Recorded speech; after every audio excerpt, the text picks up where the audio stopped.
right, decision making. We're going to have a quick run through of decision making. So,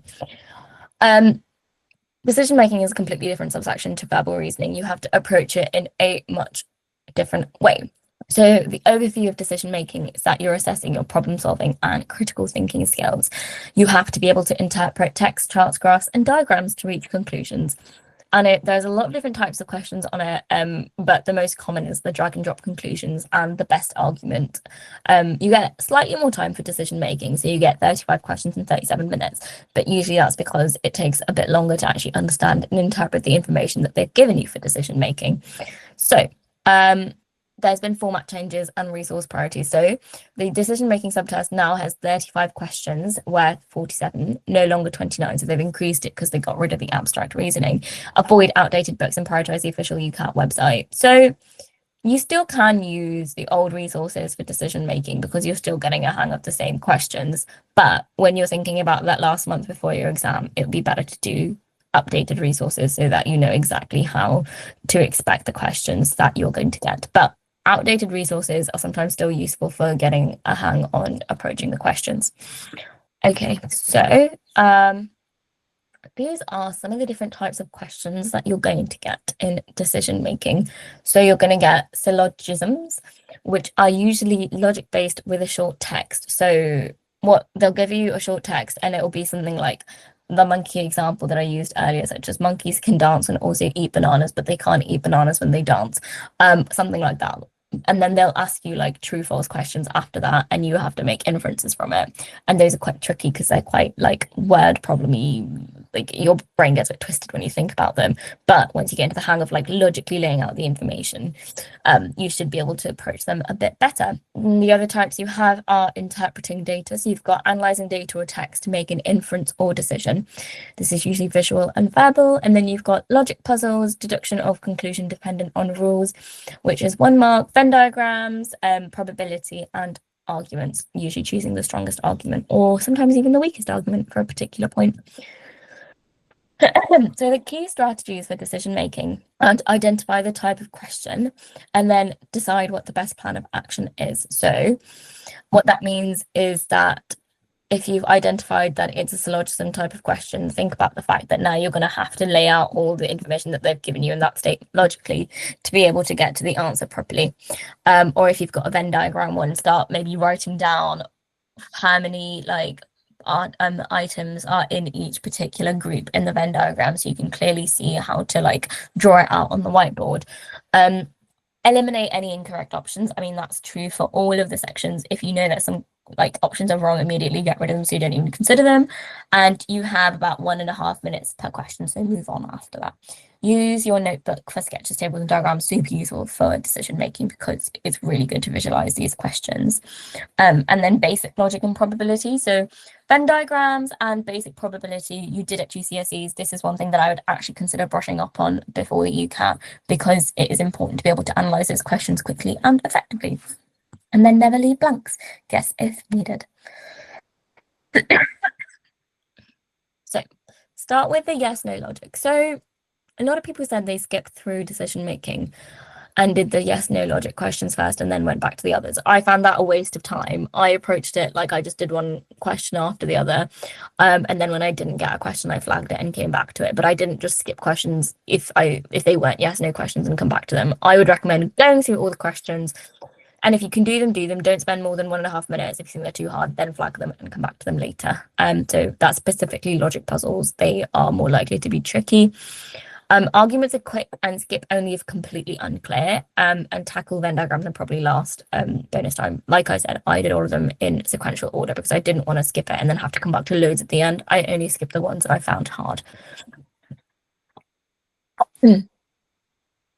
So some of the common mistakes that you can make in decision making is using the wrong format by skipping instructions. Not practicing your weak question types. Solving in your head increases errors. That's a big one. Use your whiteboards for decision making and spending too long on hard questions. Overthinking instead of sticking to facts. Okay, so let's go through some of the questions in decision making. So we have, I'm going to put one up. Sorry, guys, I need to get rid of the other ones.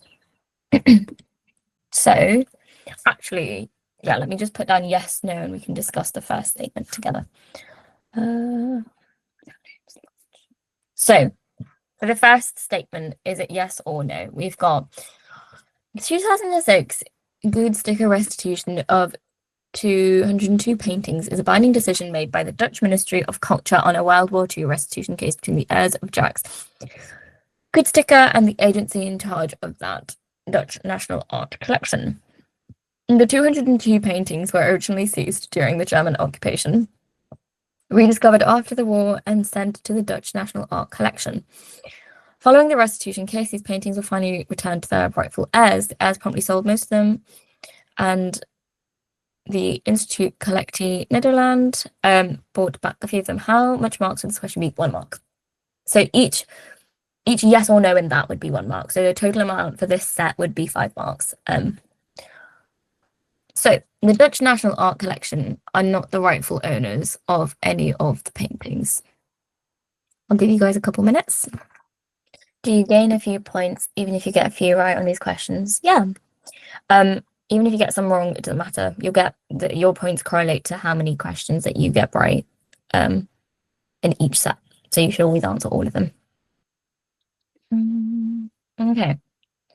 So we've got almost an equal split between yes and no. Someone who put down yes, would you mind explaining your answer? Yeah, Sarah? I put down yes because it said in the little text snippet that the rightful owners was not the what they called Dutch National Art Collection. So then I thought that they're not the rightful owners then because they're not the original owners. I understand where you're coming from. Anyone who put down no, would you like to explain your answer?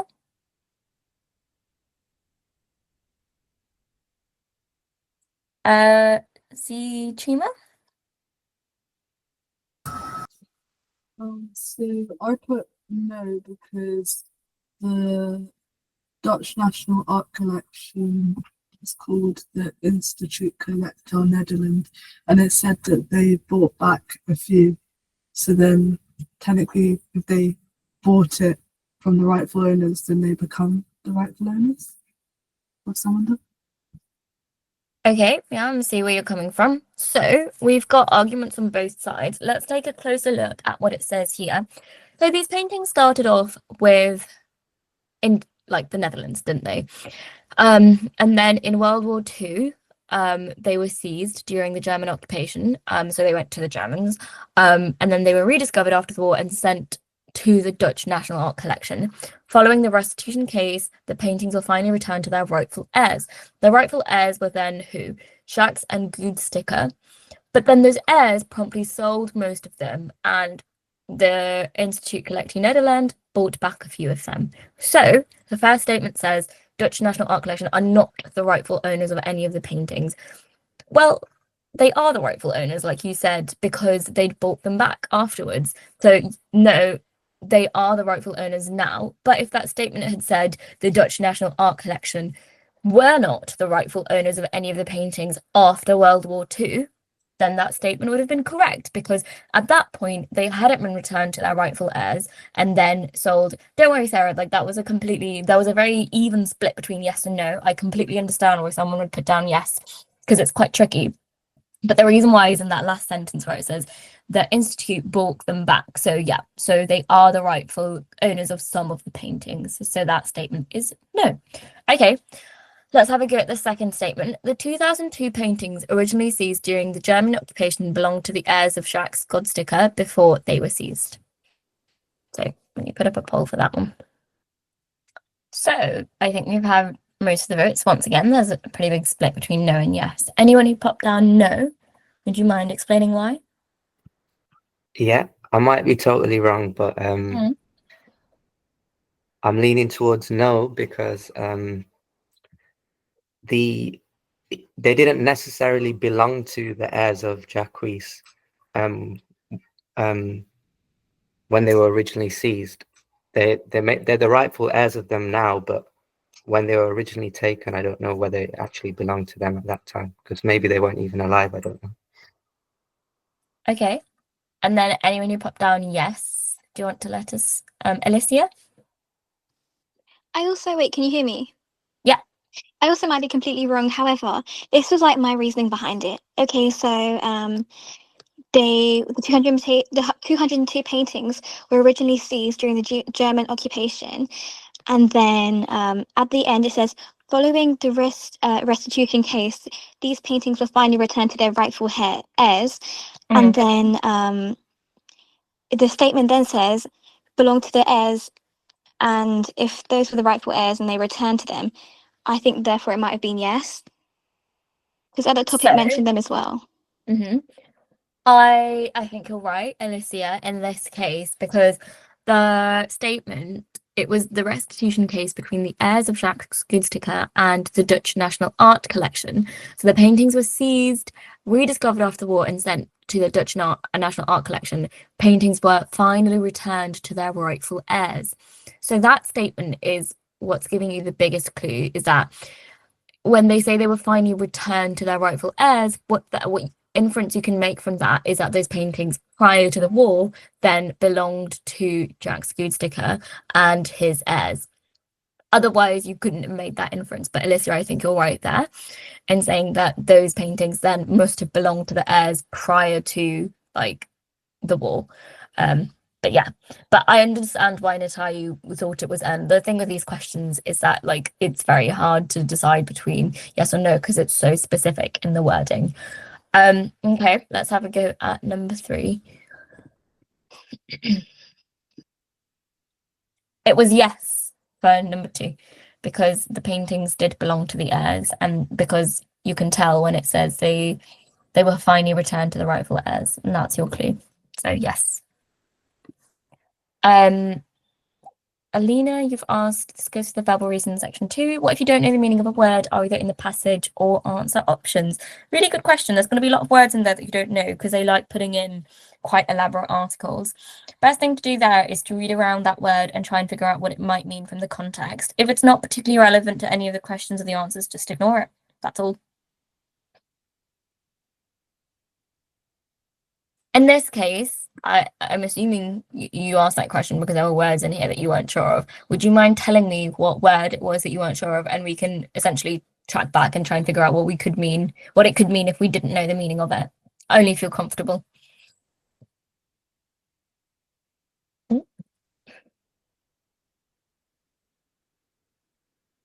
Oops, that may have given the answer away if anyone's looking.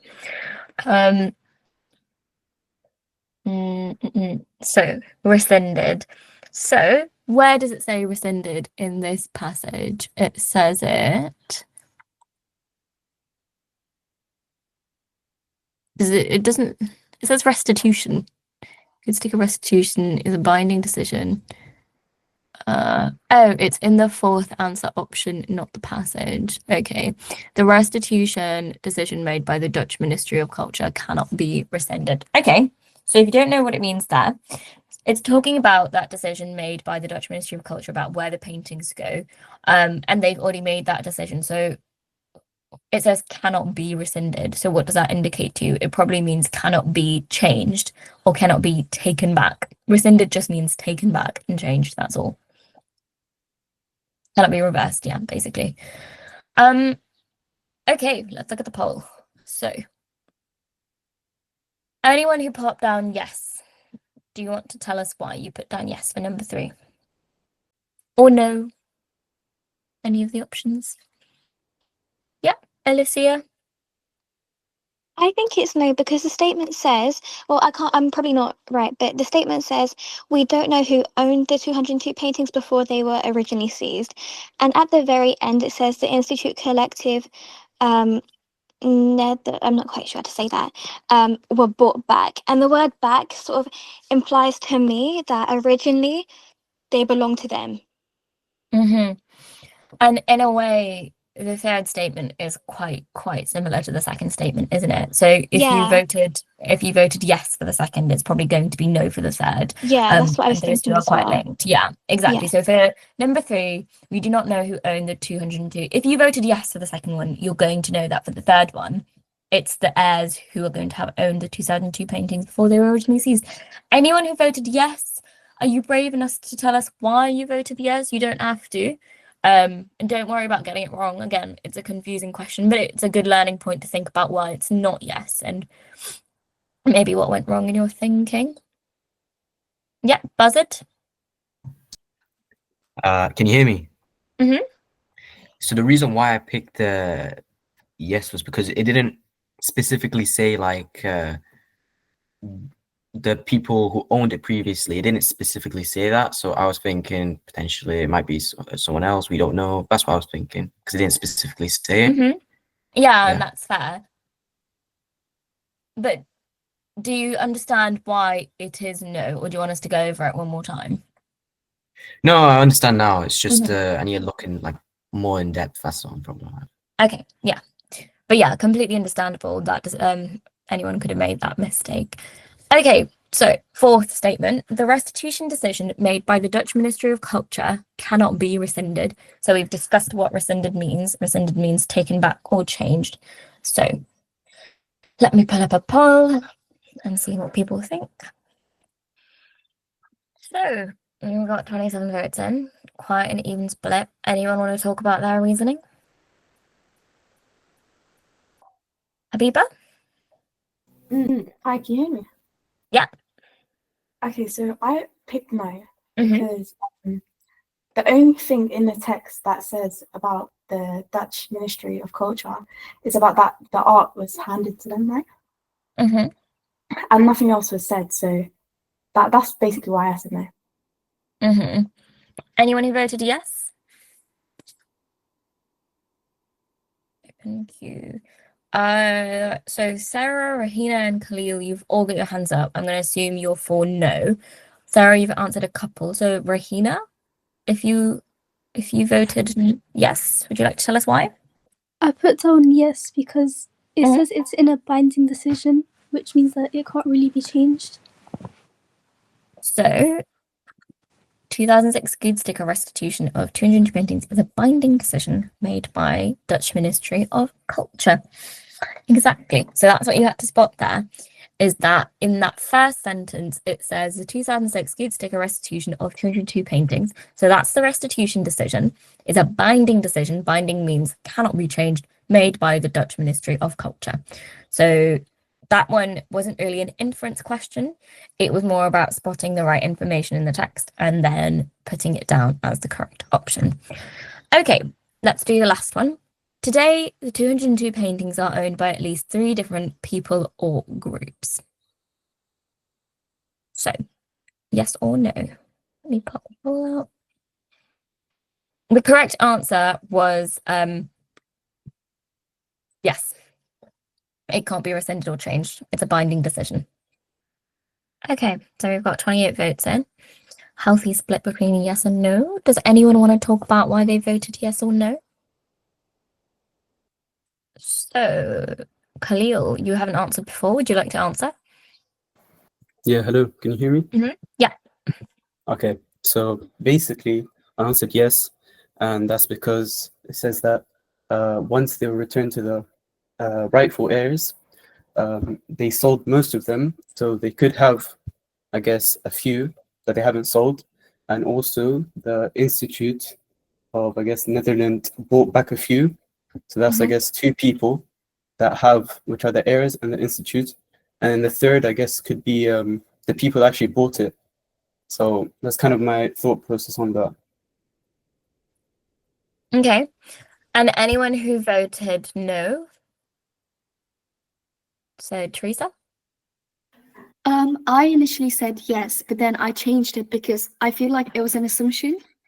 Mhm. Because it said that they sold most of them, but then they also brought back a few. Mhm. And I feel like it would be wrong to say like they did just like sell them, if that makes sense.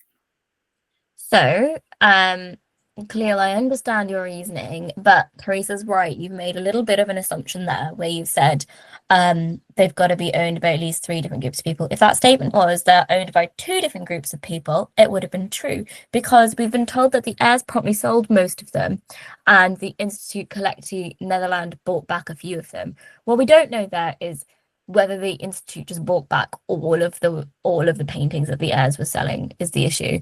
So it could then be just that there's 2 different groups of people who own it. Yes, Alicia, you've got your hand up. I've got a quick question. Originally, I put yes because I saw heirs to be as plural, so there's already 2 there, and then another sort of person bought it. But does it like, are they talking specifically like about the group, so the heirs would count as like one group of people? Yeah, heirs would Oh, count as okay, one thank group, you. and the Institute would count as another group. Okay. Even though there might be like more people, it's like one group, right? Yeah, they're talking about different, like, if it's different people, it's like one family or one person owns it, but the heirs are one person, the Institute is one person. Oh, Does that make sense for thank you. everybody? Yeah. Thank you. Any more questions? I can't see if anyone else has their hands up. If you do, do you mind just sort of unmuting and asking? Sorry, can you hear me? Yeah. Yeah. So can I double check? Did you say that the answer was no? Or- I think the answer is no here. Yeah.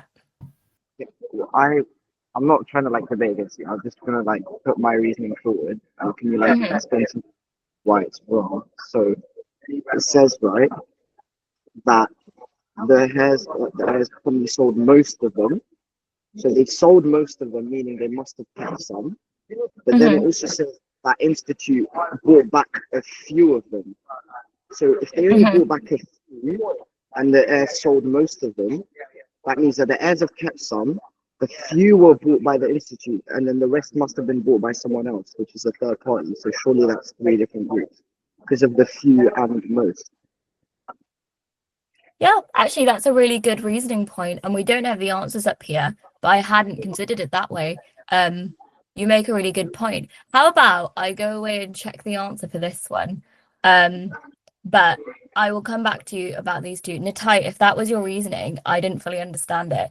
But this is just an example of how difficult the questions are that, like, you can misunderstand a statement that's given. Buzzer, do you still have your hand up? Would you like to explain a bit more? No, it's just a quick question. So during the UCAT, right, for like questions like this, should you just infer or should you just look at the facts? Like if it's there, you write it, you pick it, or if it's not there, you infer for this type of section? So you have to know when to infer and when to pick the right answer. For this case, for the last question, I actually think you were right. I don't think I think that inferring in between the heirs promptly sold most of them and the Institute Collectie Nederland bought back a few of them. I think that you're probably right, because if they're selling most of them and the Institute only bought back a few of them, then there's a third party, at least one other third party, which, you know, will have essentially been buying them. So in that case, the inference was necessary. And I made the mistake, apologies everybody, where I thought that it was, you'd just be reading from the text. But then certain questions, like a couple of the ones that we had earlier, you'd just be reading from the text to pick up the information.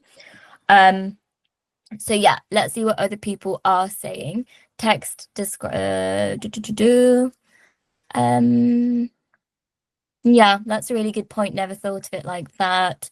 Can you assume in these questions? So, Kathleen, is it an assumption or is it like an intelligent guess from that last statement, where it's not even really a guess, but just an intelligent inference, where, like Buzzard, you said you've got those 2 parties which definitely own it, but then it's also saying that it sold most of them, but they only bought back a few of them, so it's probably likely that there's also going to be at least another third party. I think I would agree with that, but I will go away and check that last answer because I'm not 100% sure.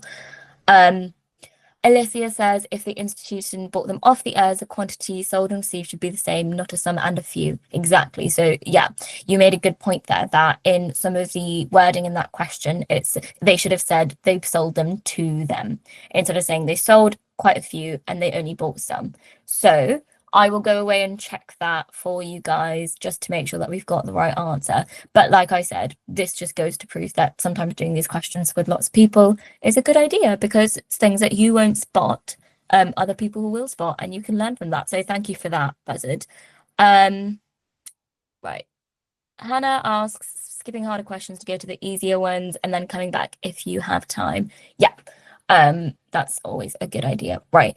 So guys, we've gone through 2 of the sections. I'm going to give you guys a 5-minute break, and I'm also going to go away and check that answer to make sure that we've got it right, just to stretch your legs, because your concentration must be waning because it's almost been 2 hours. We'll be back at 2:55 and then we'll get cracking on the last 2 sections. So if you guys want to walk around, maybe make a drink for 5 minutes and come back at 2:55, I will see you then, and I will also come back with the right answer.